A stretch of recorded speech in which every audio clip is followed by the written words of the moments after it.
Train the muscles, not the joints.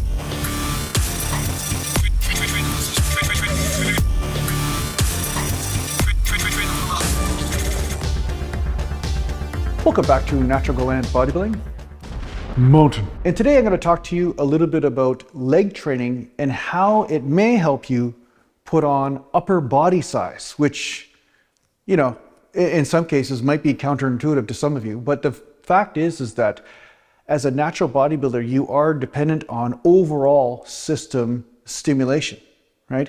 But the common thing that people do is they usually will say the big three lifts like the squats and the deadlifts, or even, you know, the partial deadlifts in the power cage or the heavy bent over row or whatever.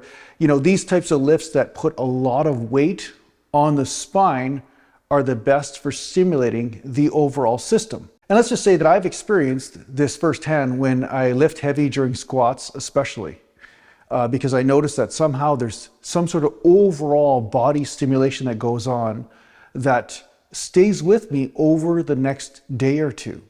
And this seems to transfer into my bench presses or in my shoulder presses and in all my other training, right? It seems like I have this more pumpy and lumpy feeling as I'm training because I trained heavy with the legs, as long as I don't do it too much. Because if you do it too much, then, you know, of course, the leg training starts to sap resources, you know, from your system, and then, you know, push you into an overtraining or, let's just say, nervous system fatigue sort of situation. But something that I noticed that a lot of people don't talk about when it comes to this phenomenon is that they don't talk about how lunges or one-legged squats or walking lunges, you know, these movements that really work the legs really well, they don't really talk about how that type of leg training can result in overall upper body mass. Because of course, with one-legged movements, you're not using as much weight on the overall system. But I want to point something out.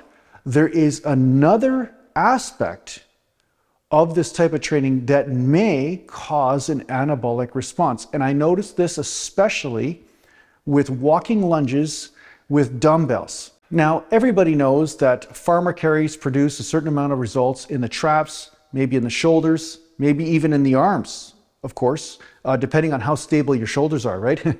If you have torn labrums and stuff, your muscles have to keep your shoulders in the joint as you're holding on to that weight.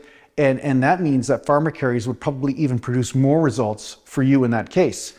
But what I noticed is that when I'm doing walking lunges, because I'm holding on to dumbbells like a farmer carry for a long period of time as I'm doing the leg training, I'm noticing that the upper body is getting a serious pump and some result from that.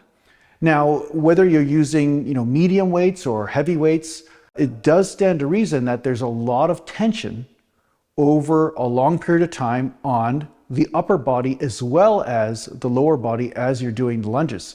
So in this way, walking lunges or one-legged squats with dumbbells in your hands may produce an overall upper body effect as much as the lower body.